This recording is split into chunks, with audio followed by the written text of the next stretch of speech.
Heroine గా success అవ్వాలంటే అందం, అభినయం, టాలెంట్ తో పాటు అదృష్టం కూడా కలిసి రావాలి. ఇవన్నీ కలిసి వచ్చినప్పుడు మాత్రమే విజయాన్ని అందుకోవడం సాధ్యమవుతుంది. అందంగా ఉన్న ప్రతి అమ్మాయి హీరోయిన్ గా నిలవలేరు. అదే విధంగా ప్రతిభ ఒకటే ఉన్నా చాలు అనే పరిస్థితి కూడా లేదు.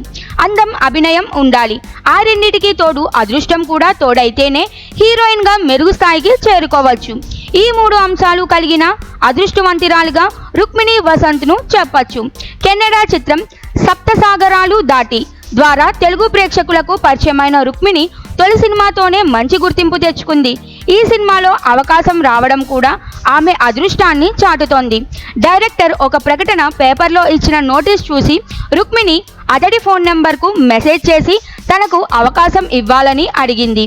ఆడిషన్లో పాల్గొనాలని తన అభిప్రాయాన్ని తెలిపింది.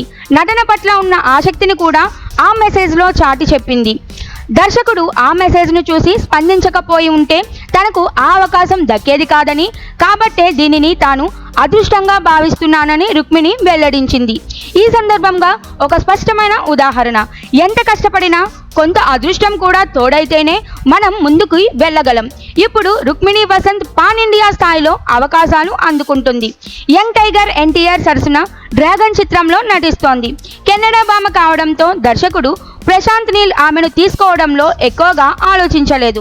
అలాగే మురుగదాస్ దర్శకత్వంలో తెరకెక్కుతున్న మదరాసి చిత్రంలో కూడా రుక్మిణి హీరోయిన్. విజయ్ సేతుపతి జోడీగా ఎస్ అనే చిత్రంలోనూ నటిస్తోంది. ఇన్ని అవకాశాలు రావడానికి కారణం తన తొలి సినిమాతోనే తాను నటిగా ప్రూవ్ చేసుకోవడమే. ఆ సినిమాతో ఆమె టాలెంట్ వర్కౌట్ అయ్యింది. టాలెంట్, లక్ కలిసినప్పుడు వచ్చే ఫలితానికి రుక్మిణి తాజా ఉదాహరణ.